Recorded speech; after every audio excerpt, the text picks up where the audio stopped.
and good afternoon. My administration has been working around the clock in good faith to reach an agreement with Democrats on additional China virus relief. Already, my administration has enacted over $3 trillion in historic relief, saving many tens of millions of dollars in jobs. And you see how fast the economy is coming back. It does look like it's going to be a very sharp V. We have tremendous enthusiasm, tremendous spirit, and tremendous job growth. We set a record on number of jobs in the last 3 months. It's the most jobs ever created in a 3-month period, during a 3-month period. That's great.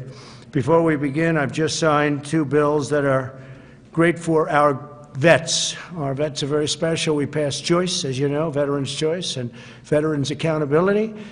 And they've been trying to get that passed for decades and decades and decades, and no president's ever been able to do it, and we got it done, so veterans have choice, and now you have accountability that if you don't love your vets, if you're in the VA and you don't love the vets or take care of the vets, you can actually get fired if you don't do your job. We want people that love our vets. The first expands the eligibility for vets with blindness in both eyes. So we have an expansion of benefits, an expansion of various elements of being and working with the VA for vets with blindness and, in particular, blindness in both eyes. And we have a lot of problems with blindness in the VA, and we're doing something about it. They've been talking about this for many years. So that is expanding eligibility for vets with blindness in both eyes, okay? Second is requires the VA to establish a treatment court program for vets who need treatment rather than punishment for certain nonviolent crimes. And you know what that all means, and it's really something that they've been trying to get done for a long time. The second requires the VA to establish a treatment court. So this is a treatment court program for vets who need treatment rather than punishment for certain nonviolent crimes. Okay, I think it's self-explanatory. We've wanted this for a long time. They've been trying to get it for a long time, and now we have it. And I want to thank everybody for helping us get that done. We had a lot of support from a lot of great people, including people in the VA. In the current negotiations, we have repeatedly stated our willingness to immediately sign legislation providing expanded unemployment benefits, protecting Americans from eviction, and providing additional relief payments to families. Democrats have refused these offers. They want to negotiate. What they really want is bailout money for states that are run by Democrat governors and mayors and that have been run very badly for many, many years and many decades, in fact. You know the states. Everybody knows who we're talking about and what we're talking about. I don't think we have to go over it. But what the Democrats primarily want is bailout money. It has nothing to do with the China virus. It has nothing to do with anything that we've been talking about over the last period of time. They want to bail out states that have been badly managed by Democrats, badly run by Democrats for many years, and in fact, in all cases, many decades. And we're not willing to do that. Nancy Pelosi and Chuck Schumer have chosen to hold this vital assistance hostage on behalf of very extreme partisan demands and the radical left Democrats, and we just can't do that. So hopefully we can do something with them at a later date, but we're going to be signing some bills in a little while that are going to be very important and will take care of pretty much this entire situation as we know it and as you have been covering it, and in some cases actually covering it accurately. Many of the far-left policies they're pushing have nothing to do, again, with what we have been working on so hard, namely the corona. You can call it so many different names. What a horrible thing China released upon the world. 1/3 of their bill, the HEROES Act, is spending completely unrelated money to the virus. Here are just a few of the policies in their extreme left bill. And again, this is a bill supported by Biden, and Biden is totally controlled now by the Bernie Sanders left wing of the party, and in fact, he's gone further left than Bernie Sanders ever dreamt of going. So obviously, other than Bernie have brought him left. If you look at the manifesto that they've agreed to, it's far further left than I've ever heard anything about Bernie Sanders. The massive taxpayer bailout of badly run blue states. We talked about that's one of the things they're looking to do. Measures designed to increase voter fraud, banning voter ID. They want to ban voter ID. We should have voter ID in every state. Every state should have voter ID. You have ID on everything you do practically. Everybody has voter ID. Everybody has ID except for voters. When you vote, you don't want ID. They don't want it. We have some states with it. It works out great. And if you want to stop fraud in elections, have voter ID. They want measures designed to increase voter fraud, which is banning voter ID in all states and banning requirements for signature verification in federal elections. Now, why would they want, in this bill, which really has nothing to do with what we're talking about, stimulus, something banning voter ID in every single state? They want to ban it, including states where we already have it, because we have some states where we have it. Indiana and others that do very well. Why would they want to ban voter ID in all states? And why would they want to ban requirements for signature verification in federal election? Who would want a bill banning signature verification? What's that all about? You know what it's about? Fraud. That's what they want, fraud. They want to try and steal this election, because frankly, it's the only way they can win the election. The bill also requires all states to do universal mail-in balloting, which nobody's prepared for, regardless of whether or not they have the infrastructure. They want to steal an election. That's all this is all about. They want to steal the election. So in the bill, they have a bill that requires all states to do universal mail-in balloting, regardless of whether or not they have the infrastructure. Like in Nevada, it's such a disaster. Their infrastructure is a total disaster. They don't want to have signature verification. They don't want to have any of the safeguards that you need. And they don't want to have safeguards that are so common and so basic, and even other states that we disagree with have. This Nevada thing is a mess, but we'll see how the courts determine, what the courts determine. But they certainly don't have the infrastructure in Nevada. So we'll see how it is. As you know, we brought suit last week, and we'll see how that all works out. I think we're going to win it. But basically what they're trying to do with all of these requirements, including no signature verification, they're trying to steal an election. And I was in Ohio, I was in Texas, I was in Florida over the last 4 or 5 days, and if you would see the crowds along the highways and the roadways, people have said they've never seen anything like it. And they haven't seen anything like it, and the press doesn't report it because they're fake news. They even want to force states to implement the controversial practice known as ballot harvesting, very dangerous practice, meaning they would allow Democrat Party operatives to deposit thousands and thousands of completed ballots at the post office without any verification of who filled them out, including a verification of signatures on the ballot. So you're not even going to have a verified signature. Anybody, I could sign it, you could sign it, anybody in this room could sign it, and that's going to count as a vote. How can you do a thing like this? So this is what they're asking for. This is what Nancy Pelosi and crying Chuck Schumer are asking for. Okay, it's ridiculous. It's horrible. It's a horrible thing. The Democrat bill includes stimulus checks for illegal aliens. So if you were able to get into our country illegally, and our border is, as you know, doing very well right now. We have a very strong border, and the wall is up to 276 miles. And we'll be completed with it around the end of the year. We're going to do some extra mileage in certain areas that people didn't realize were so bad. So we'll be completed with it right after. We're going to do the additional mileage. We'll do it probably a little bit after the year. I think from what I've heard, Joe Biden, Sleepy Joe, wants to rip the wall down. He wants people to pour into our country. They want to have open borders. We don't want to have open borders. So the Democrat bill includes stimulus checks for illegal aliens. They require the mass release of illegal aliens from detention. They also compel the mass release of inmates, including serious felons. How do you like that one? And this is in the bill that we're talking about. What does this have to do with stimulus, the economy? What does this have to do with the coronavirus? Know the name? What does this have to do with this? So think of that. They required the mass release of illegal aliens from detention. What does this have to do with what we're trying to do? They want to put this in. This is a radical left policy, so they can go to Portland and try and rip the place apart that they've been doing for many years, and they've been doing for years and years. They also compel the mass release of inmates. What does this have to do with what we're talking about? This is Nancy Pelosi, crazy Nancy, and Chuck Schumer.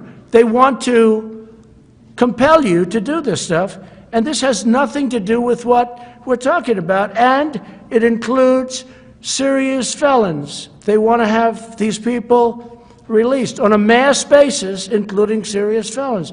That's page 1,689, page 1,762. Think of that. 1,762, and that's nowhere near the end of their bill. They have things in there that nobody has even had the time to look at or read. These people, I honestly don't believe they love our country. You want to know the truth. In addition to demanding these extreme partisan provisions, Democrats are actively blocking the following measures: support for K-12 schools to help them safely open, additional funding for the Paycheck Protection Program to help millions of workers on the payroll.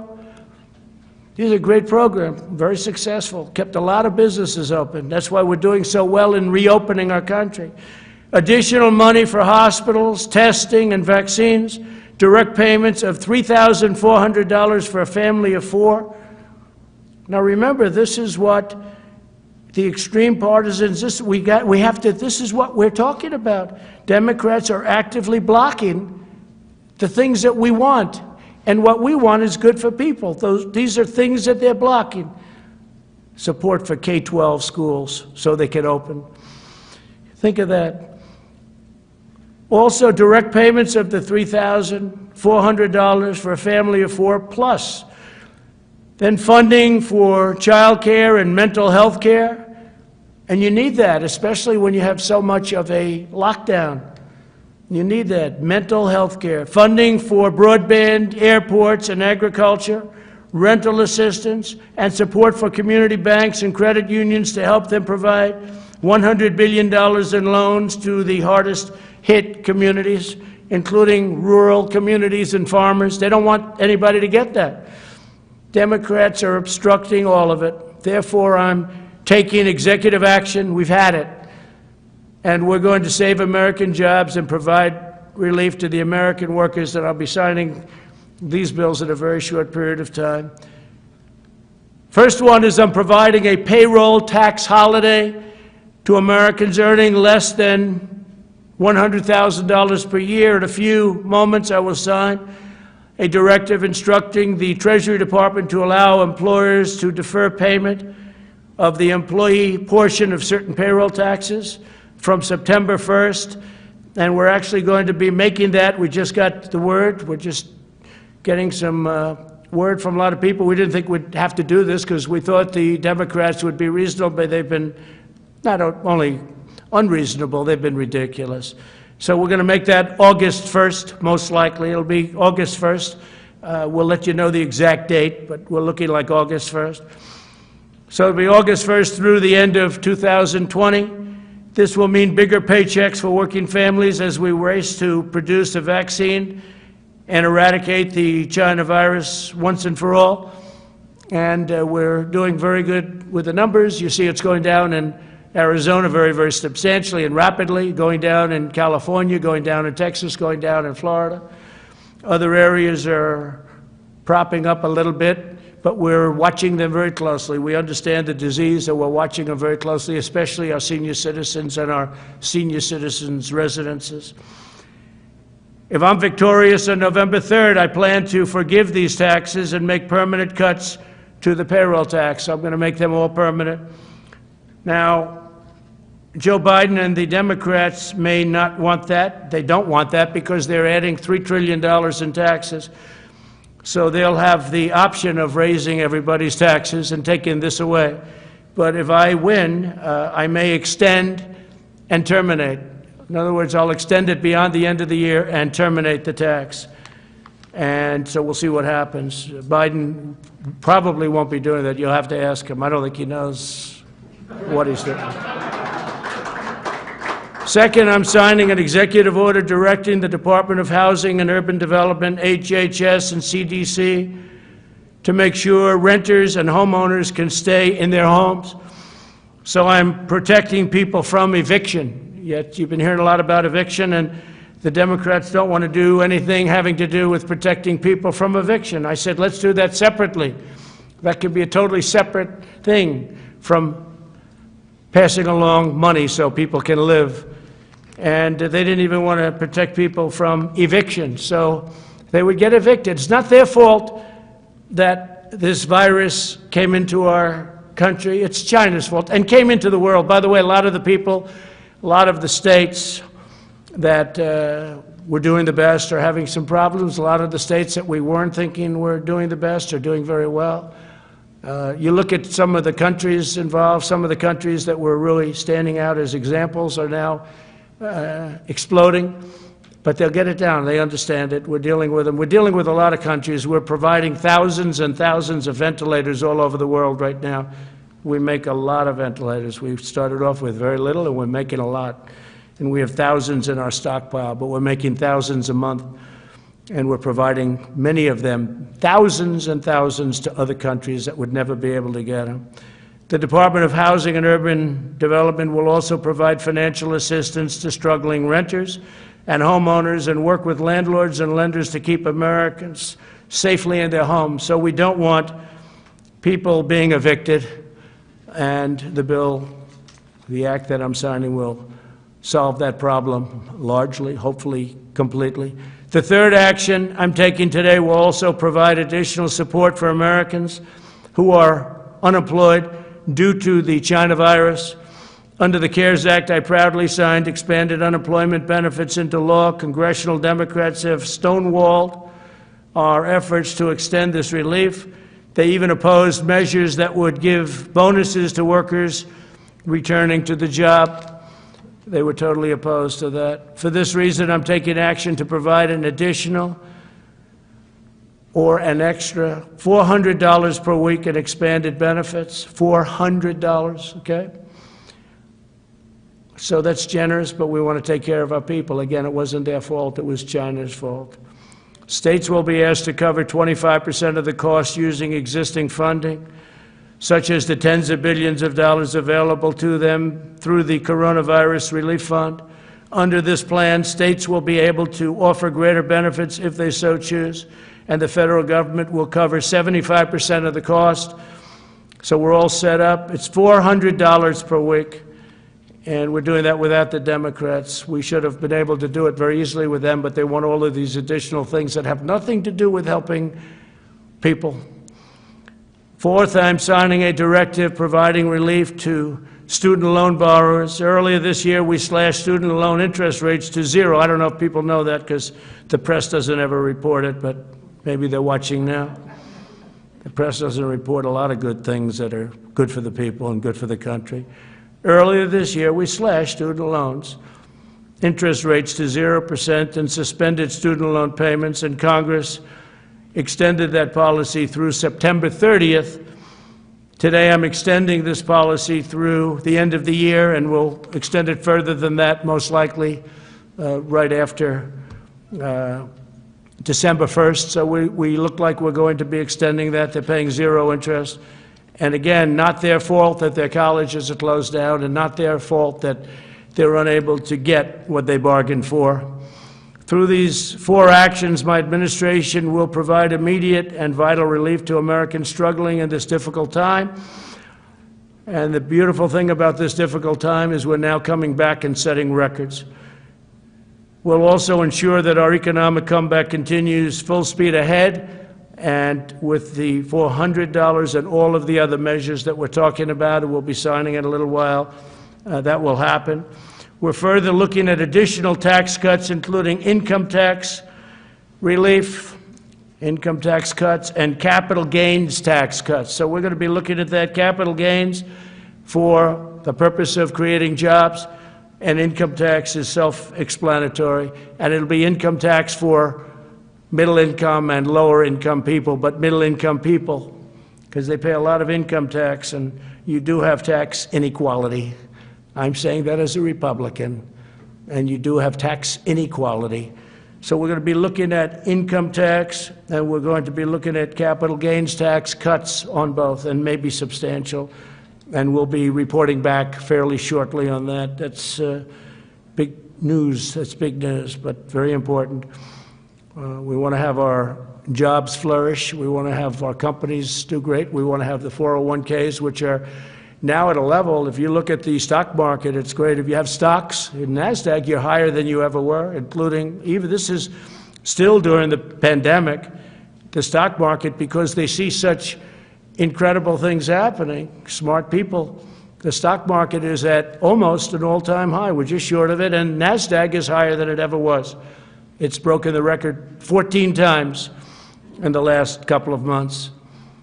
So 401ks are doing fantastically. I hope you kept your stocks. I hope you didn't sell. I hope you had confidence in your president and confidence that your president was going to be reelected. And I will tell you this, that the biggest tailwind, the biggest problem that we have with respect to the stock market, which is not much of a problem because it's doing so well, but it would be actually much higher, is the possibility that these radical left Democrats could win. And if they win, we're going to have a crash. We're going to have a terrible problem because they're going to raise taxes, $3 trillion worth of taxes. And that's going to affect everybody from middle income to upper income to jobs to companies. Your 401ks will go down like a rock. Your stocks will go down like a rock. You know, and don't forget, these big companies, you have stocks in these companies. You know, you own stocks. And they have millions and millions of shareholders. And whether it's pension funds or anybody else, you all have stocks. So they're big companies, but a lot of people own that stock, and we want to keep it going. But we do have, I guess you could say, not a tailwind, it's a headwind, I guess would be a better description. But it is, it's a headwind. And when you think of it, that's, in my opinion, it would be much higher. But you look at what they want to do. They want to raise everybody's taxes, everybody. And they want to do the Green New Deal, which will decimate our country and decimate. It's ridiculous, too. It's childish. I actually say the Green New Deal is childish. It's for children. It's not for adults. Anybody that believes in that is, I don't know, maybe it's politics. I don't even think it's good politics. They seem to think so. We'll see how they do. But I don't think it's good politics, that it'll decimate our economy. We've learned a great deal about this virus and how to treat it. Our strategy is to aggressively shield those at the greatest risk while allowing younger and healthier citizens to safely resume work and school. I notice that some of the Democrats that I would say are very strongly on the left are now coming out and saying we really have to open our schools for the good of the economy. I was shocked to see a couple of them. You know who they are. We urge all Americans to socially distance and avoid large crowds, and all of the things that we talk about all the time.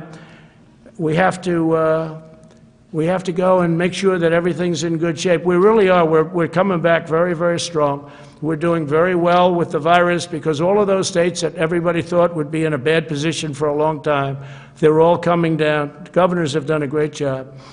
Don't forget, we're dealing with governors. Some have done a fantastic job. All have worked hard. Some have done a much better job than others, and someday, if you'd like to know, I'll give you the good ones and the bad ones. We'll give you some good ones and some bad ones. But by contrast, the never-ending lockdown being proposed by some, mostly, I guess you could almost say almost all in the Democrat Party, would inflict unimaginable harm to our people and to our health for decades to come. It'll hurt our economy, and they view that as a good thing. They actually view that as a good thing because they're interested in one date, November 3rd. And I actually think it's bad politics, and I think they're starting to come along because I'm seeing more and more people want to open up. And you see the devastating results of lockdowns, too. You know, you have depression and suicide and drugs and alcohol and bad marriages. Marriages that were very good turn out to be very bad. It's an amazing thing, and it's, who would think it? But people get along for 20 years. I guess they didn't know each other very well, and now they're not getting along. And you had the opposite also. You've had people that get along better. They like each other more than they thought. That's okay, too. That we like. But the other situation is very, very very, very bad. We'll develop a vaccine. We're going to have it very soon, and we're ready to distribute it, and we've got the military ready. Logistics, it's called. And we'll end this pandemic, and we will rebuild the greatest economy in the history of the world. You know, we created the greatest economy in the history of the world, the highest stock market ever. And we're very close to getting that back. And that, I have to say, is way ahead of schedule. Highest stock market ever, best employment numbers for African Americans, Asian Americans, Hispanic Americans. And by the way, Hispanic Americans just set a record for new jobs. African Americans just set a record for new jobs, just now, during the pandemic, the last month. And Asian Americans just set a record for new jobs. So we're very proud of what's happening, and I will now sign the executive action, and then if you want, we can ask a few questions. Okay, Kelly? Yeah, let me do this first, and then you can do some questions. Thank you very much.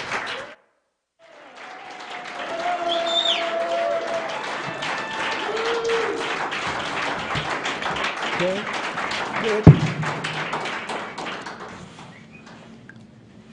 Okay, so this is for the authorization of other needs and assistance program, major disasters declaration related to the coronavirus disease.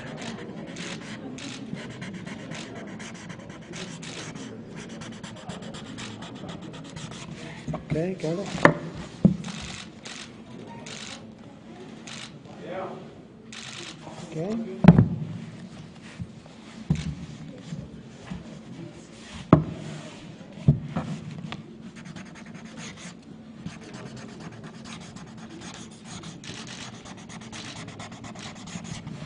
So this is authority invested in me.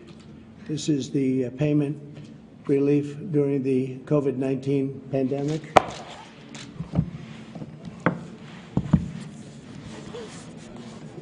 This is fighting the spread of the COVID-19 by providing assistance to renters and homeowners. We're doing assistance.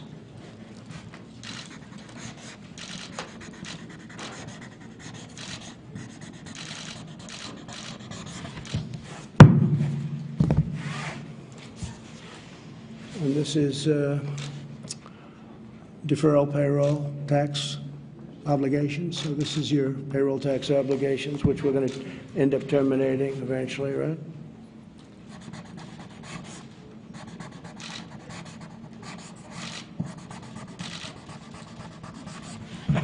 How many pictures can you take over there?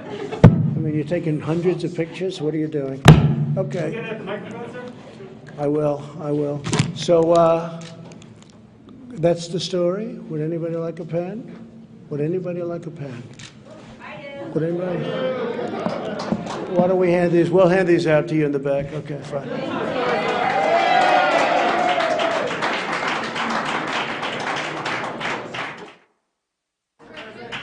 Yes, please. Yes, sir. Can we start with the $400, sir? So just want to get your reaction. So you're saying the states will have to cover some of this cost, sir. Which governors have told you that they would sign on? Well, if they don't, they don't. That's up to them. But if they don't, they don't. That's going to be their problem. I don't think their people will be too happy. They have the money, so I don't think their people will be too happy. But if they don't, they don't. But again, the states have the money. It's sitting there. All right, Kelly. Sir, why did you decide on $400 when previously families were receiving $600? Yeah. That will be a hardship for many. What do you say to them? Well, no, it's not a hardship. This is the money that they need. This is the money they want, and this gives them a great incentive to go back to work. So this was much more than was originally agreed. The 600 was a number that was there. And as you know, there was difficulty with the 600 number because it really was a disincentive. Yeah, go ahead, please. Mr. President? Sir, the payroll tax cut was opposed by both parties on Capitol Hill. Can you give your rationale as to why you think that's so important, particularly since it doesn't help Americans? Okay.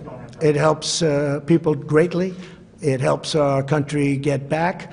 And anybody that would say anything different, I think, is very foolish. Everybody wanted it. By the way, the Democrats want it.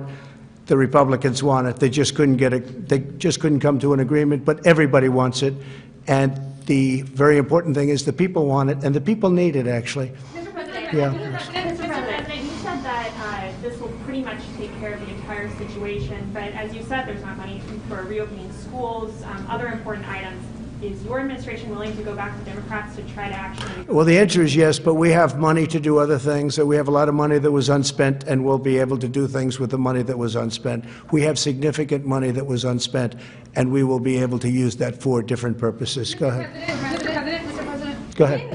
When will this relief get in the hands of Americans that need it? What date? We think it's going to be very rapid. We want it to be very rapid. It's going to be distributed in a way that, whichever the fastest way, there are various methods, and it will be rapidly distributed. You're also expecting legal challenges with this, right? I didn't say that. No, I didn't say that. Yesterday, sir, you said that you were expecting... What I said is people can do whatever they want. I guess maybe they'll bring legal actions, maybe they won't, but they won't win. They won't win. If legal action is brought against you on this, why not just work with Congress on this deal? Well, I'm not saying they're not going to come back and negotiate. They might very well come back and negotiate. You're signing an executive order today, and Americans want to know when they're going to see this relief. Very soon. They're going to see it very soon. Look, there it is, right there. Excuse me. There it is, right there. Go ahead. Mr. President, though, this is expected to be tied up in the court, so this relief is either going to be delayed or... Oh, I don't think so. I think this is going to go very rapidly through the courts. This will go very... If we get sued, maybe we won't get sued. If we get sued, it's somebody that doesn't want people to get money, okay? And that's not going to be a very popular thing. Go around Congress. Are you trying to set a new precedent that the president can go around Congress and decide how... You ever hear the word obstruction? They've obstructed. Congress has obstructed. The Democrats have obstructed people from getting desperately needed money. Go ahead, please, right here. No, you're finished. Go ahead, please. Please. Go ahead. Veterans' choice. It was passed in 2014. Okay, excuse me. Go ahead, please. It's a false statement, sir. Okay. Thank you very much, everybody. Thank you very much.